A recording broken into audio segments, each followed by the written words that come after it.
Hi, my name's Mark McCartney and welcome to the What is a Good Life podcast. For those of you that followed the newsletter last year, where I interviewed 120 people around this question of what is a good life, the objective remains very much the same. I'm trying to provide you with tools and content that help you find and define your own answer to this question. While I'm also trying to reveal more of what I perceive to be genuine expressions of the human experience. I'm hoping that the guests that I'm interviewing will provide you with new modes and methods of self-inquiry that ultimately help you to understand yourself better. This is just the second episode of the What is a Good Life podcast. On today's episode, we have Nora Dietrich. Nora is a fully qualified CBT psychotherapist. She's also the interim head of psychology of a mental health care group based in Berlin called Like-Minded. As well as working with individuals and couples, Nora works extensively with organizations, trying to break dusty old taboos around mental health and creating healthier new ways of working. I discovered Nora through following her posts on LinkedIn. I find Nora's approach to discussing mental health to be very genuine, very empathetic, and therefore very refreshing. So I was really looking forward to having the opportunity to sitting down and talking about mental health more extensively with Nora.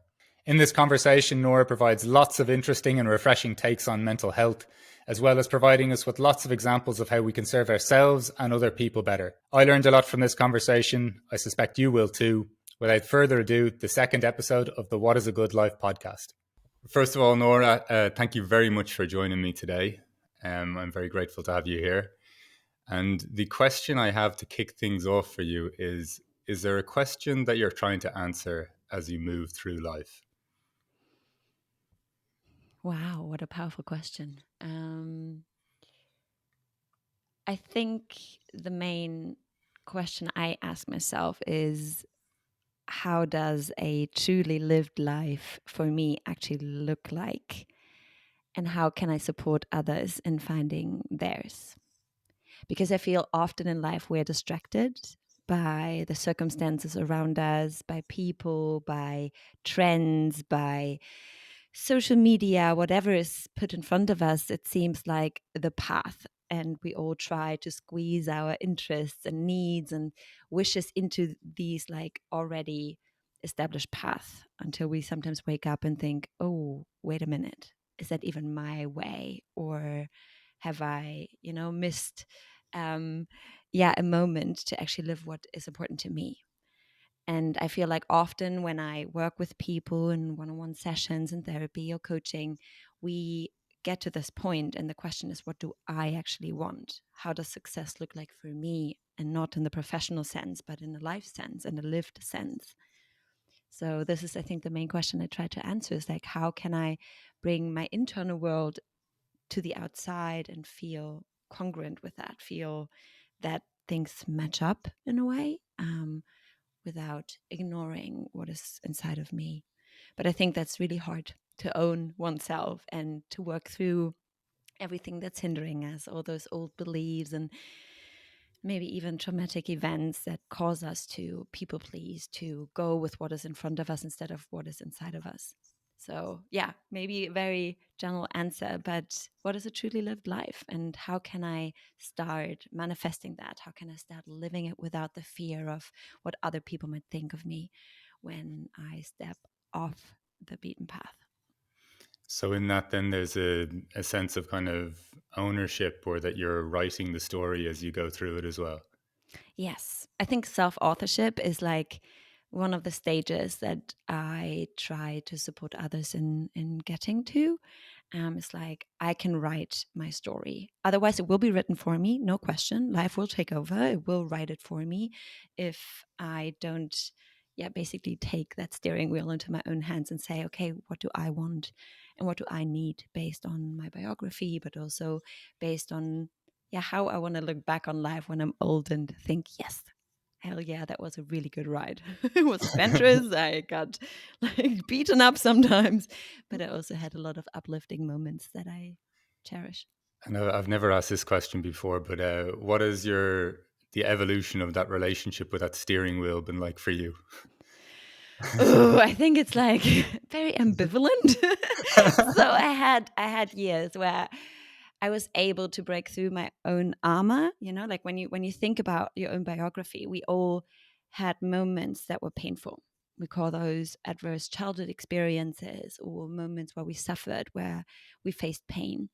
And these moments leave marks, even wounds or scars. And they sometimes make us more rigid, inflexible. They cost us our own trust to believe in what is inside of us. So then we actually get distracted by life. This is what I meant by life takes over. Like if we don't take that ownership because we cannot yet, then yeah, it will be taken care of. So for me, it was the same. Like sometimes I got distracted by my own compensatory behaviors. Like I'm a really hard worker, I'm hyper independent. It's really hard for me to let anyone in to help me. I'm very ambitious. And for a long time in my life, I didn't really realize that this is like a trauma response, that Mm. I try to stay on top of things as best as I can. But what I didn't see is that it cost me a lot of energy, and that it's actually not necessarily me, that there's a different force inside of me that doesn't need to compensate through perfectionism and hard work, but that can also just be at ease with oneself, that can live life without always achieving, things, but actually be in community, be with friends, be ex- exploratory and curious. But yeah, for a long time, I think the trauma response was the steering wheel. And sometimes it still is. Like I can, Yeah, even yeah. though I know these things, I can literally draw you all my patterns and like biographical, like, harsh moments. I can draw them all on like 20 flip charts. I know my shit, if I can say it that way, but it's still so hard to change it. So I feel like sometimes in life there are phases where I'm like, okay, I'm on top of things and I don't need that armor anymore. And then there are other moments where I fall back into that patterning because of fear. And that's okay. I think healing is a lifelong journey. So sometimes I author myself and sometimes I allow others to write a chapter here and there. So yeah. I hope you have some good co-writers or ghostwriters in those Yeah, cases, I man. hope Yeah, so too. yeah. But it isn't. I think that is. It's come up. I think in a few interviews that I've done. This almost this recognition that like I know my shit. I see these patterns, and there's something. I don't know. There's something almost not that it's a passive thing that we fall into, but it's almost like life can just take it. Like sometimes we're just going with the flow of whatever current is pulling us. And I think this idea of what you mentioned there, two words like perfectionism and then curiosity. I think curiosity is almost the gateway out of perfectionism. Mm-hmm. Like this sense of when you could put everything up on 20 flip charts or 25 flip charts, and you know what the right thing to do is. But then when you don't do it, I think the kind of, instead of that beating ourselves up thing, it's like, oh wow, isn't this amazing that I know all this stuff, and yet still, for me, I'm eating this tub of Haagen-Dazs even though I said I'm not going to eat it this morning. Yeah, I think it's so true. I think like the self compassion and maybe even the pride of look at what I survived, look at what compensatory behaviors I developed and how intelligent they were for the moment being when I was a child or a young teen or a young adult. Like all of these behaviors, there are not disorder, what we always say, like when we talk about mental illness, we say it's a disorder, but actually all of these patterns, they try to make order to the disorder we were experiencing. And when we see it that way, like reframe it, then all of a sudden it's a powerful source of look at what I did. Yes, maybe those behaviors are not really adaptive anymore today. They don't have the same positive impact on my life anymore. So, yes, I can question them and I can try to change them. But to like stop and take a deep breath and look at what we actually managed to create to get to the point where we're at and be proud and even grateful for that, I think is sometimes that we miss out on as a society, to be honest. We just look at the disorder and what doesn't work and where we have to be instead of where we came from and what we managed to cope with. And I think that is also a, like a part of healing is to acknowledge oneself and acknowledge what we are capable of doing, even though the circumstances were so hard or harsh or even painful.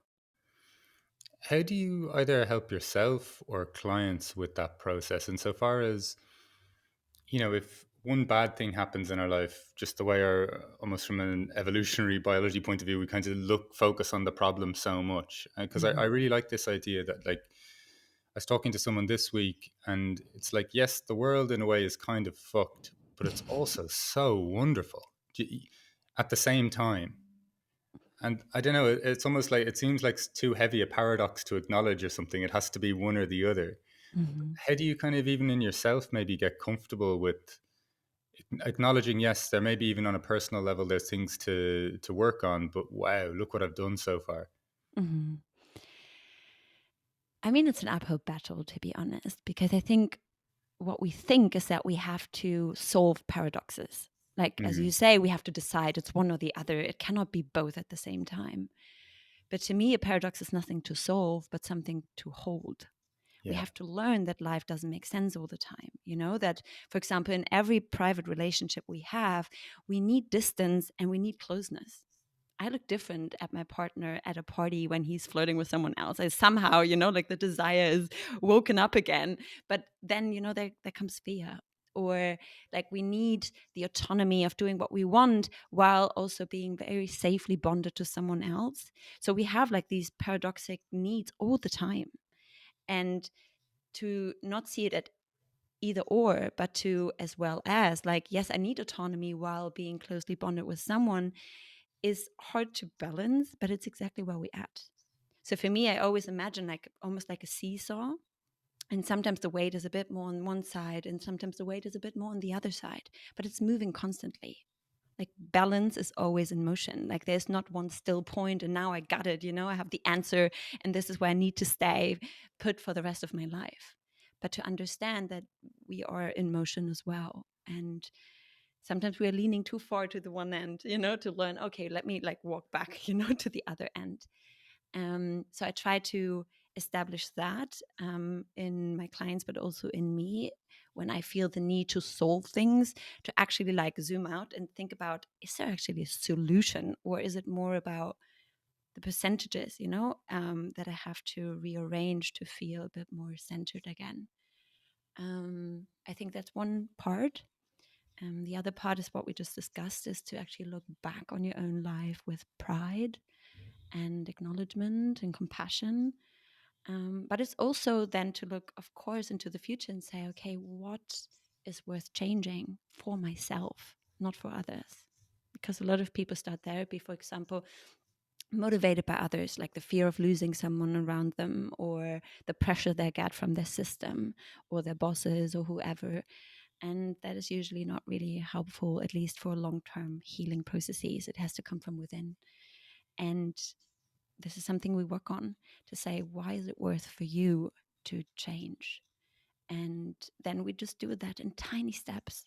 It's not about this like, oh, you think about yourself as being ugly or unworthy and now just start loving yourself. Like, that's just not doable. And I hate it when people say like, yeah, just use positive affirmations and then you're like, you're healed. It's like, if life were that easy, oh my God, where yeah, would we be as a society?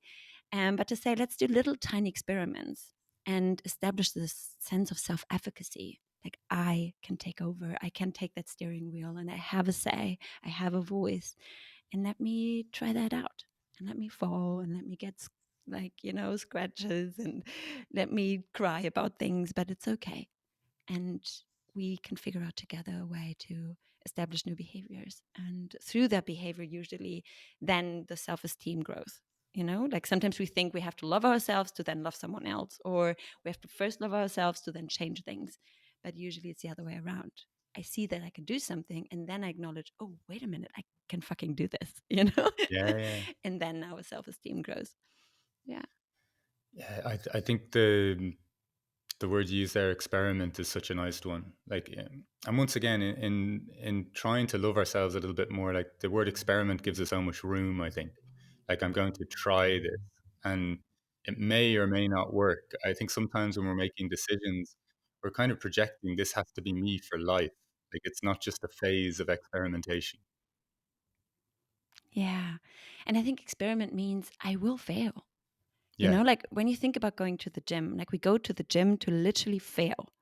We're going to work so hard until we can't do no more. until we like are in pain or we cannot lift that weight again. And like we try to push that point of how far can I go? And it's very normal there. But in our life, we're always afraid of failing, of doing something wrong, of, I don't know, not having the answers. But it's time to change that. And I think there's a beautiful quote. I right now don't know who said that, but curiosity is not monogamous. But we try to make it monogamous, like, but we have to start being polyamorous when it comes to who we could be. Like, how can I be in love with myself in different ways or different areas of life? We try to like be 20 years old and know what to study and then do a profession and stay in it to get to the success, we have on our minds. And I remember when we talked for the first time, you were saying like, I lived so many lives already, Yeah, and I yeah. still don't know who I'm going to be when I'm grown up. And I have the same. I'm like, right now, I'm very happy with where I am. But I know in 5 years, I will be a completely different person when it comes to my professional life, for example. And that's so cool, instead of saying, oh no, I should be more linear because everybody else has been in this career for 40 years and I should have the answer as well. It's like, no, curiosity is not monogamous. I want to figure things out and I want to be distracted in a positive way and be allowed to follow that inclination. Yeah. I really like the idea of having, let's say, one foot in order and one foot in chaos. Yeah. Like, like, yeah, pay your bills and that kind of thing, and file your taxes. These are no bad things. But just, I don't know, to let yourself fall into, because that's the interesting thing. You don't know where your curiosity, if you're being truly open to your curiosities, you don't always know where they're going to take you. Of course, like, kind of have some handrails in life that, or people to lean on or to support you if maybe you take a chance and you can still be caught when you fall, but, or even just help you get back up when you fall, maybe better way to say it. But just this sense that it's like, I don't know, it's an adventure to some degree. I think it's amazing that, I think as humans, we've, especially let's say in Europe or something, and let's say a certain economic class or something, we have so much comfort.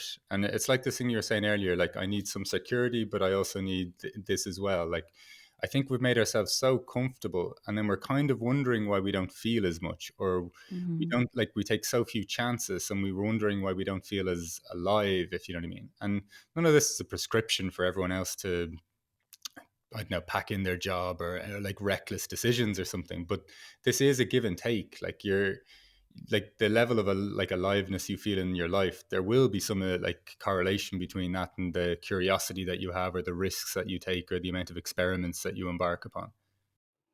So true. Yeah. I feel like, especially aliveness is something that we all crave, but life as it is right now always rather leans towards stability Hmm. and order and being able to foresee the next step. But then you see at some point people break out of their like perfect picket fence homes, they break out like in from their like perfect partnerships because they missed out on living those aspects as well, to keep the balance. And for example, when you work with couples, I used to work with couples a lot, and often they come because of infidelity, someone cheated on the other. And then you can, like, people always get angry with the one, with the cheater, basically, to say like, how could you like destroy our lives, everything was so perfect and now you went and yeah, just destroyed everything we had. And yes, we can get angry at that and be moral about it. But if you actually take the time to ask the cheater, like, what made them do that, then often it is a need for aliveness. It's a need to feel a part of themselves that they forgot about. So it's not necessarily against the partner. It's usually for myself, something I crave that I long within me, that I then get somewhere else, and maybe the way they did it was not nice. I'm not like, I Yeah, don't have an yeah, opinion about cheating. I'm not saying pro cheat, but like the idea is just to understand what is behind that behavior, what is the driver. And it's very, very rarely something um, that has a negative intention or wants to hurt someone. It's more like, I need to feel this part of me. I need to step into, I don't know, the femme fatale because I couldn't. I'm always the mother at home. But I need this part of me to stay in balance, to feel like life is worth living. And I think we have to figure out a way to do that in in healthy ways, maybe with causing less pain in others, but to bring that aliveness back. And as you said, it can be adventure, it can be risk taking, it can be curiosity, it can be desires, and allow ourselves to live those. Yeah. Just, it's something I've seen you kind of write on before. And just for anyone listening, I'd really recommend following Nora on LinkedIn. She writes some really beautiful things. In terms of something you talk about is kind of breaking taboos around mental health and things like this. And just Mm. even how you were talking there about relationships and how cheating could be perceived. What are some of the big mental health taboos that you look to kind of deconstruct? Mm. I think, first of all, what we already talked about is like this notion of disorder, disease, like the idea of you are wrong, this is abnormal. Um, it's just such a horrendous idea, because mental illness is a way of a system to say, I need support. I'm not at ease. There's something in my life, like dis-ease means I'm not at ease. There's something in my life disrupting me, or that has disrupted me in the past, and I need support. And I need to change something. This is what mental illness tries to tell us. It's like, hey, there's something else out there for you, and we need to create health around that, and to understand it that way, um, without the stigma of you're wrong, you're crazy, like whatever, you don't have your shit together. Um, because mental illness is an invitation, a late one. It's a late invitation to say, okay, it's time to change, but it is an invitation. And if we see it that way, I think it helps people to actually seek help instead of shaming themselves, and not allowing themselves to go out and say, I cannot figure this out on my own. Like, if we just look at the numbers, like for people on average to seek help when they suffer from depression is 2 years. From anxiety, it's 13 on average. So people suffer for 13 years alone by themselves because they fear, what might other people think, or what does it mean if I actually lift the veil and look at my own stuff? And I think we have to change that. I mean, imagine living with like severe back pains for 13 years and never telling anyone that you actually cannot carry that, 13 anymore. years is wild. An average, so Yeah, yeah, yeah, some yeah. people are far, far beyond that point. And so, yeah, to see it as an invitation and as something normal, because most of us will experience a phase in life where we suffer from, a depressive episode or anxiety. So it's rather normal than abnormal. The same with these adverse childhood experiences. Most of us have some sort of wounds that we carry. And yeah, we have to break that stigma, like if it's rather human than non-human, then who are we, to It's funny when you say that, because, and I think there's also this idea around, if it's not diagnosed, it doesn't exist. So I remember when I saw a clinical psychologist when I was 31 or 32 for the first time, and lots of anxiety in my life. And like the way you're describing it now, when anxiety comes into my life now, it's a bit of an alarm clock. Like I can sense it in an early point now before it's too late. But I remember talking to a good friend of mine who's probably listening, and I was describing, I was saying, like, do you not think based on some of your behavior, I was a bit defensive, that you have anxiety? And he's like, no. I was like, what about the time you pulled the car over on the side of the highway and your heart was beating like a jackhammer? And he's like, oh yeah, it was a bit of a stressful day. But so when you say 13 years in some cases, and even my own approach, I'm sure when I look back on things, even things in terms of my relationship with alcohol, like I'm sure there was a lot of self-medicating going on all Mhm. through my 20s. Mhm. Beautiful. Thank you for sharing that. Yeah, I think I just learned the other day, and I think it's like such a wow moment, at least for me, that fine, like when we ask, how are you? And someone responds with fine, that fine is actually an acronym for feelings inside not expressed. And I was like, that changes my life, like like to think it's just the wrong question. Like how are you is like maybe not the right question. Maybe we have to ask, like, how are you feeling? What are the feelings inside of you? Because then you cannot say fine. Like that answer doesn't make any sense anymore. or like the idea that stress, because stress is like a word that we started seeing as something okay. It's okay enough to be stressed at work, to be stressed at home. But what is stress? Like, stress is a response of your body that says there's like some sort of overwhelm that we have to cope with. And to me, stress, like the word that as we use it, is almost like a lid on top of a pot full of emotions that we are not even able to name ourselves. Yeah. So because we always put the lid on, the things start bubbling, and I'm not actually addressing what's underneath. Because if I always have the same strategy to cope with stress, in your case, let's say alcohol, for example, like I'm stressed, so I'm going to have a nice glass of wine in the evening, and it's going to be resolved, then this is something I cannot copy paste just with like onto other emotions as well. Like, so maybe how can I phrase that? So for example, if I'm angry, anger tells me that you might have overstepped my boundary, that there's something not really serving me. But if I then just have a glass of wine, that won't solve, the boundary that I haven't established. Yeah. But when I'm sad, that might say I lost something that I truly loved, that was truly important to me. Let me have a glass of wine. Doesn't bring back the person or the thing, nor does it give me the sense of community and being supported and held that sadness actually wants me to go for. So whenever I just name it stress and I use the same one or two coping mechanisms, it won't solve the root cause. Yeah. It won't meet my need, because I haven't even asked what is my need underneath. So we have to take off that And lid of stress, and yeah, go yeah. into And the nitty gritty of I emotions. think though, even going back to when I said this idea of in let's say in Europe, that we're very, very comfortable. I think we're given pain a really bad rep. Like, Mm-hmm. even if the reaction to someone, if someone says they have a headache, oh my God, are you okay? Like, have you taken this? Have you taken, like, it's straight away, like, as opposed to maybe even going, what am I eating at the moment? What I know some people just get sick for this and it's out of their control, but there seems to be like pain shows up and then it's almost like we call an emergency services group and we just try to dismantle, take away the pain as soon as it shows up. And I think there's something really unhelpful about that perspective. Yeah. And I think like it's so interesting. I was just reading the book The Myth of Normal by Gabor Mate, which Yeah. is a must read for literally everyone who's interested Yeah. in that field, because it's a tough read, but it's a beautiful read as well.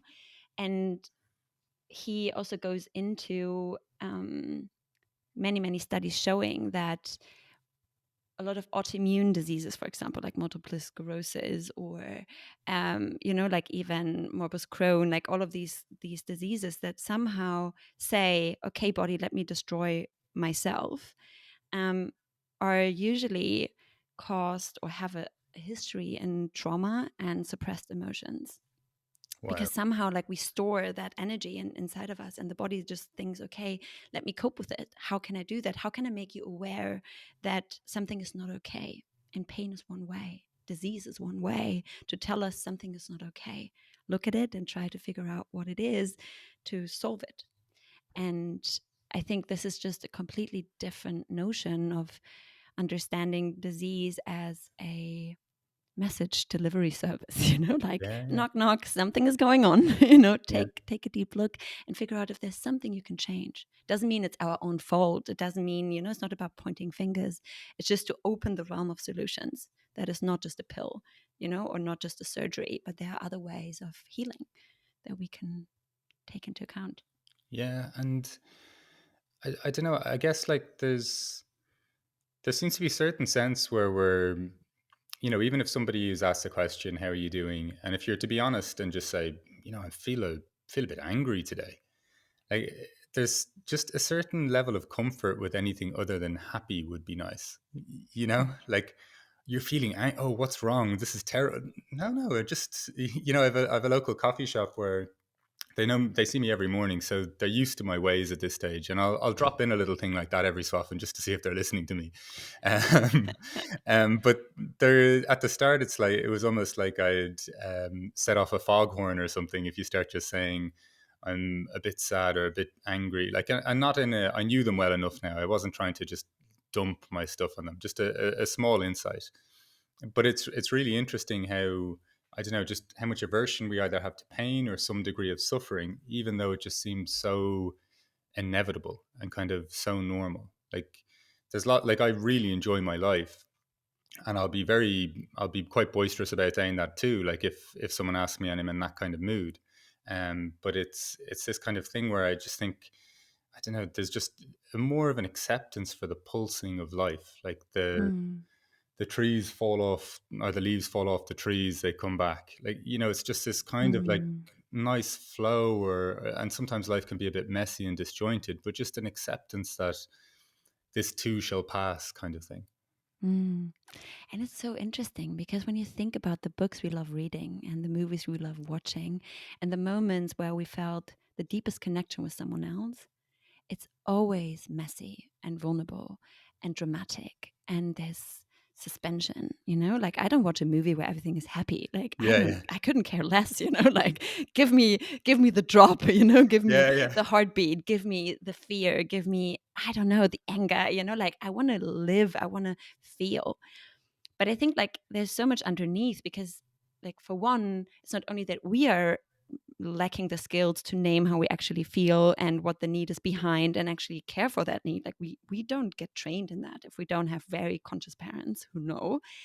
But also the other side doesn't know how to cope with someone else's fears or anger or emotions that I cannot balance for myself. So how would I be able to co-regulate you in that sense? So we rather shy away. yeah. Um, because we are afraid of not being of help, of being overwhelmed, of not having an answer.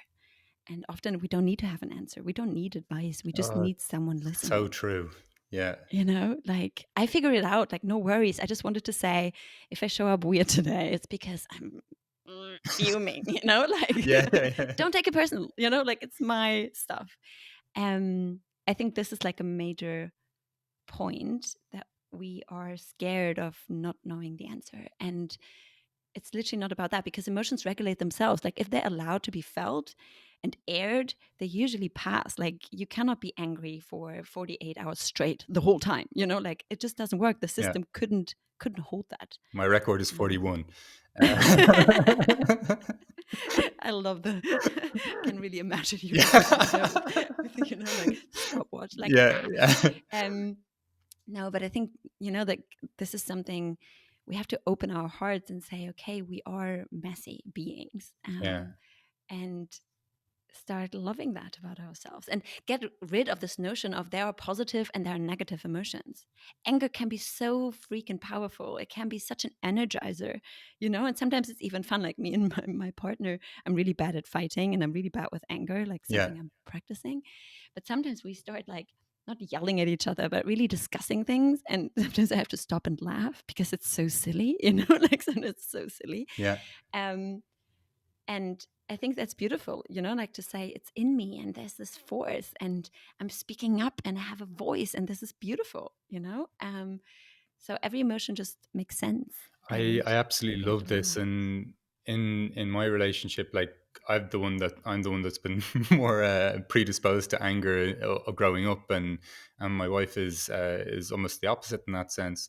When she has a proper moment of rage, I'm almost like just applauding. Like, you know what I mean? Like, just like if I see her cry, like I think it's an expression of emotion, and I'm almost smiling, if you know what I mean. But when I see the rage or anger, I'm like, yes, this is like, Yeah. no, but like this is an expression of something. There's movement, and I think there's a need for a kind of like at least a touch point on all of these things at some point to have, you know, going back to your idea of kind of writing your own life or your own soul, kind of your own expression showing up in the world. I think it has to have a flavor of all different parts of these emotions to be truly you. Like, not just here's the happy side of me and I'll leave anger over here and I'll only show sadness and happiness, or something to that effect. But I think what you did say there was a hugely important point, was this idea that we don't have to have the answers and we don't have to have the solution. Like, that I think is so kind of underappreciated as an idea as to what will help us. It kind of touches Mm, back on what you were saying, even in terms of paradoxes aren't there to be solved. They're there to be mm, seen and observed and kind of accepted. And just like what you're saying as well, like sometimes your emotions will be, I feel like this because I'm literally a human. There's nothing Mm-hmm. wrong with me. You'll meet me tomorrow and I could be in the best mood of my life. And today I'm a Mm-hmm. little bit narky or something like this. But, you know, provided you're paying attention to the clues that they may be giving while accepting that it's an imperfect science or it's not so exact. And it's almost like it's science meets art or something like that. Like Mm-hmm. there's a Yeah. play or a balance with this stuff. Yeah, that's beautiful. I just had to laugh inside because me and my partner had the same. He was like at some point yelling at me and saying, "Nora, be more irrational," you know. And of course, I have to say, like, of course, anger, for example, can be also a very destructive and hurtful source. Like, Oh, it's always like, what is the not only the quality of the emotion I feel, but also the quantity I showed with. But then again, to understand that was also a coping strategy. That's not anger as a raw emotion of anger. That's already, anger usually sits on top of vulnerability, of sadness, of fear, like again, then it's just a coping mechanism and not really the raw emotion of anger. And we have to understand these mechanisms inside of us. But yeah, as you said, like, let's sit with each other, let's explore each other, let's, like, open the gateways in a sense to say, let's be a bit more emotional, because it holds so much wisdom that we, carry but don't use in a way. So I'm fully with you. Yeah. yeah, yeah, and I'll echo your sentiments, Sarah. I'm not suggesting everyone just loses their shit at everyone, and that's a very mature and But I heard it on helpful. a podcast, Yeah, it's healthy. they seem to know what they were talking about. Yeah, Yeah. in terms then of like when you're thinking about the work you're doing, the life that you want to live, the way that you want to show up and to help people in these areas. Just there was something you wrote before around the idea of, and you kind of touched on it here as well, like that not to view your mental health as just like almost like a one player game, shall we say. Mhm. How do you see that balance between, yes, taking accountability, yes, writing my own story, and then I think something that we're really bad at doing, like we're really good at trying to help everyone else when they're suffering. We're not so Mhm. good at asking for help when it's us. Mhm. How do you kind of see that balance between, you know, personal accountability and then you're part of something? And even in trying to trace why I feel like this, that you don't put it all on yourself, like you are part Mhm. of a system as well. Yeah. Yeah, I always say that mental health is not a DIY project. It's not a do it yourself, like we Yeah. can only get so far. And to understand, we are not independent beings, we are interdependent with the people around us, even the environment, nature, like all of these parts play a role inside of us. So there is something we own, just us, that we can start solving and looking at, but we cannot do it without looking at the broader system, the community we are in. And also, healing needs community. So when you think about a family, for example, in systemic therapy, we think about the person who actually maybe gets ill, like develops a mental illness, is not the weakest point, but they are the only one who were able to bring it to the surface what's actually unhealthy within the system. So we just call them the symptom carrier, um, because they basically visualize what is going on around them. Mm. So then that also means the solution cannot be within that person. The solution only can lie within the system. And if you don't involve the system, then the question is, how far can I change? So if you think about, like, let me say I'm a people pleaser. I do everything for the people around me.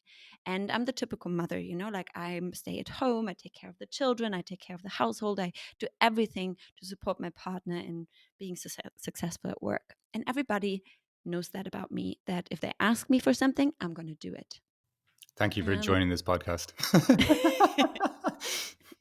like let's imagine that person, and they identify as a helper, they identify as the one who takes over if things get messy, and that's a part of their identity.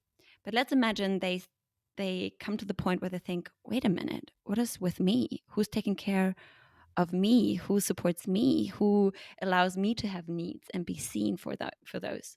And then in therapy, they establish like boundaries and they go out into the world and say no to things and, ask for help. And all of a sudden, the system is like, wait a minute, this is uncomfortable. It was so easy when you took care of everything, Yeah, yeah, when you didn't have boundaries, because that meant I could put anything on you and you would say yes. So to understand that like change is uncomfortable and it will disrupt the patterns that we know, and that sometimes can cause the system to be against it for a while, because yeah. your boundaries means I have to take care now myself and I don't want to do that. So yeah, this is why we have to see ourselves in the bigger system, because if I want to change, the system has to allow me to do so. Otherwise, they will push me, like slowly, they will push me back into my old role, just because it's easier. It's Where amazing how much comfort or discomfort someone stepping out of their role causes their, like, I don't know, ecosystem, for lack of better expression, if you know what I mean. Like, I don't know, like sometimes I think maybe it could be because it illustrates that somebody can change, so then people reflect on their own behavior. It's also to do with this boundary thing you're talking about. hmm Well, you used to always do this for me and now you're not. hmm Yeah, but I'm looking after myself. No, no, but you used to always do this for me. And it's amazing. I think sometimes we're not even looking for what's best in a relationship. We're almost hmm just looking for consistency. hmm And so I think another thing you said there, though, which is interesting to me, is just even the idea of when someone goes through change and it can be messy and these kind of things.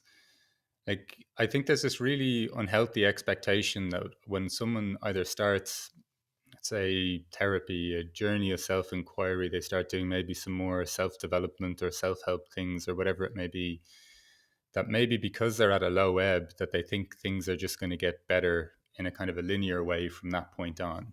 Things are just going to start improving. And I don't know, I think it would be also helpful if, I don't know, even the way some of this stuff is sold, that people would just go, oh, you could just be opening Pandora's box now. And it could be even more of a shit show for a number of months, maybe up to a hmm year, until you start to really see I don't know, you reap the benefits of what you've sowed earlier on in the process. So true. I think this is like this idea of therapy is ugly. It's such an ugly process until it gets beautiful. It Yeah, takes a yeah, yeah, while.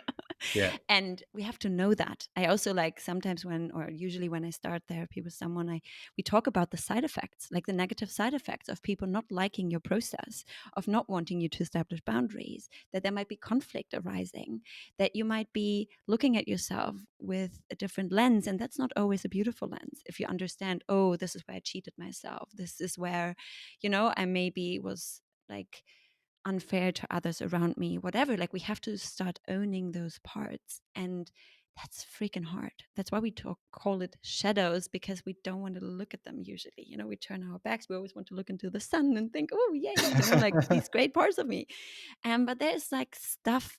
And I always say, like, it sounds judgy, but it's not meant that way at all. I always say, like, humans are secretly disgusting. Yeah, So, yeah. in a No, sense, no, no. like I completely get that. everybody who has been on a female toilet, like you know what's happened, what happens when nobody watches, and but this is the idea. We all have that, and instead of pretending I don't, but and pointing fingers, it's like, no, we all have shadow sides, and they might be ugly, and they might be messy and unfair and hurtful, but instead of pretending they're not there and reliving them again and again, it's like, let me own them and let me look at them, each piece with curiosity, and say, where did you come from? Yeah. And how do you help me somehow in a weird way? Um, and what do I need to do to own you or to change you or just to accept you and say, yes, I'm not perfect, I'm flawed. And, I do these things. Yeah. So again, therapy is ugly, but it leads us to a far more holistic view of ourselves. And then by extension, the world around you. Like, you see people behaving in certain ways, and instead of this kind of shock and disdain for somebody else's behaviors, because maybe you've looked at the whole landscape of, or as much of the landscape as you could view of yourself, and you're like, oh wow, from what I perceive to be my highest or my most virtuous behavior and my darkest behavior, there's quite a range here. Mhm. You know, this this is not such a, I don't know, this is not such a clear picture or an uncomplicated picture or a story to tell. Mhm. Um, and so I think it's such a beautiful tool in people being able to be more compassionate towards others, and it Mm. kind of, in going through all that, like, it genuinely humbles one. Like, Mhm. you know, you can't get up on your soapbox as much when you realize, and even when you're trying to, if you take it a step deeper and not just view what your words and your actions were on the surface, and if you really examine your intentions, you know, Mm. was I being manipulative there? Like, was I being even honest? Like, I find it very funny that if I go around saying that you're a liar, like, that some, how dare you, like, but we can tell so many lies, or we can give so many intentional misdirections and things like this, and just as long as somebody doesn't catch us, Mhm. we then start to think that that's not part of us. It's Mm. almost like it has to be witnessed by somebody else for it to truly exist. Otherwise, we kind of hold it and think we get away with it. Yeah. Yeah.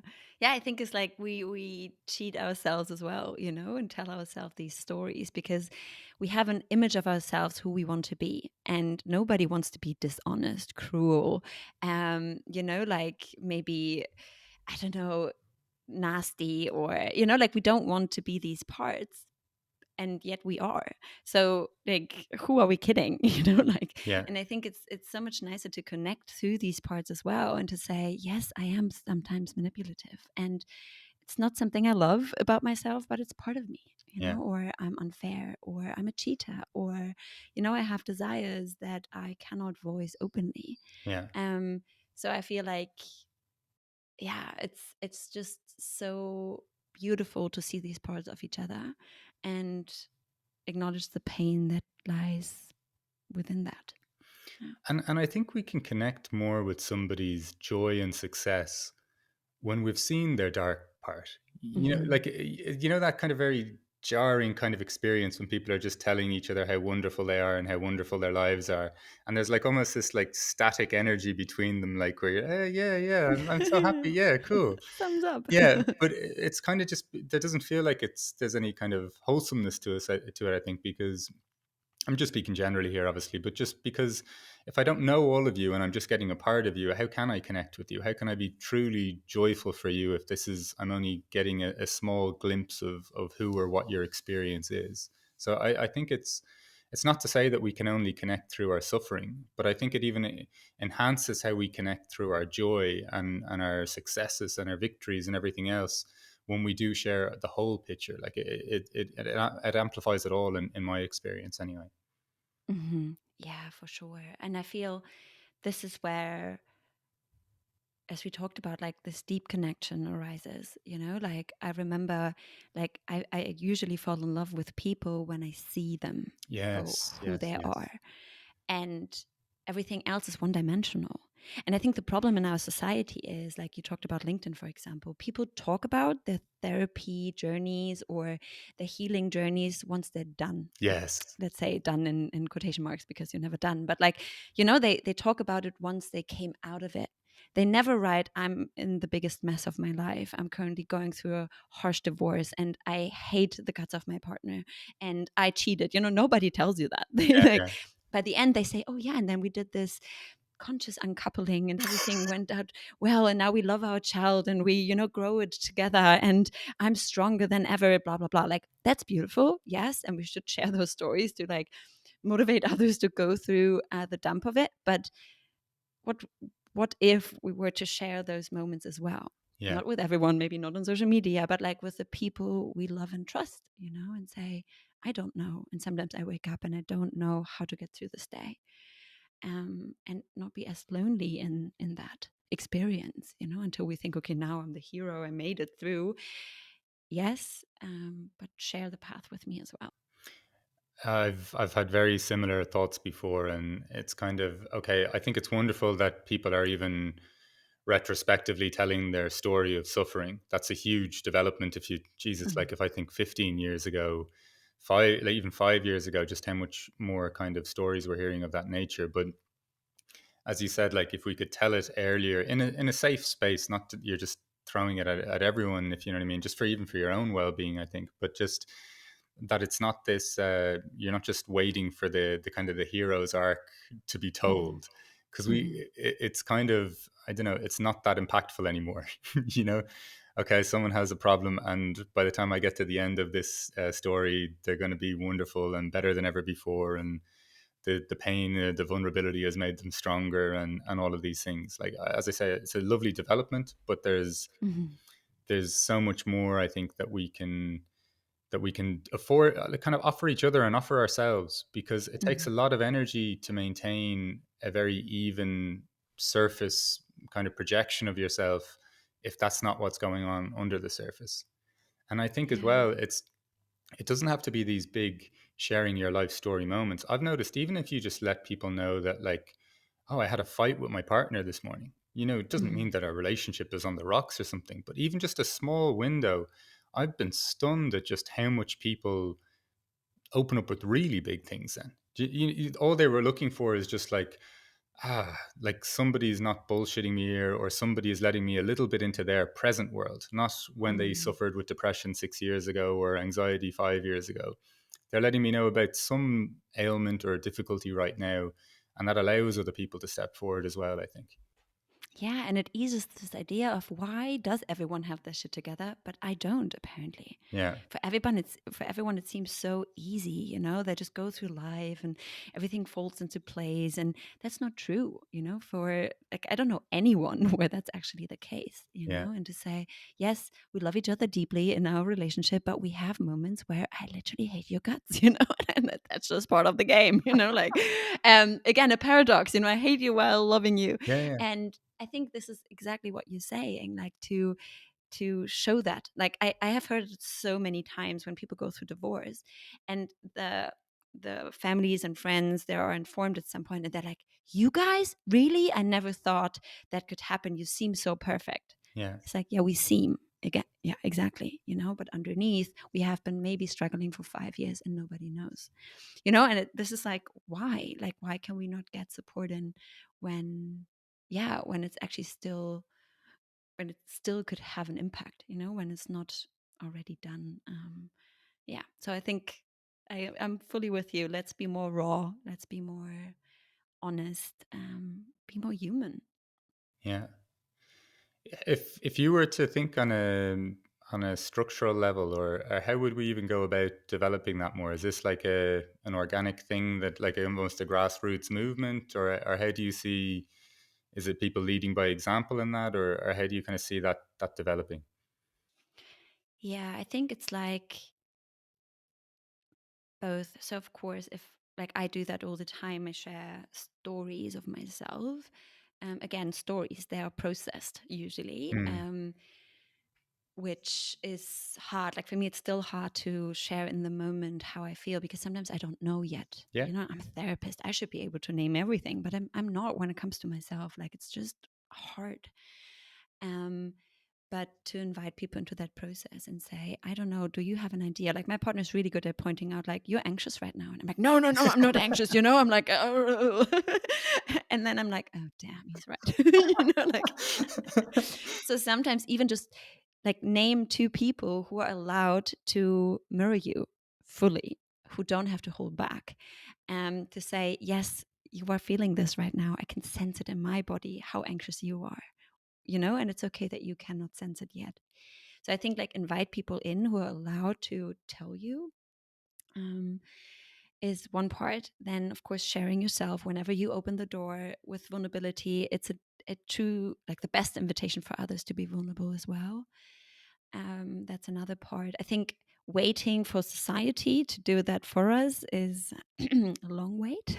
right. We're getting better, but it's a very slow process. Um, but yeah, I think to lean in with curiosity and say, okay, I can sense that you're nervous right now. I can sense you're anxious. Let me look behind that curtain and ask, what is happening for you right now? Tell me more.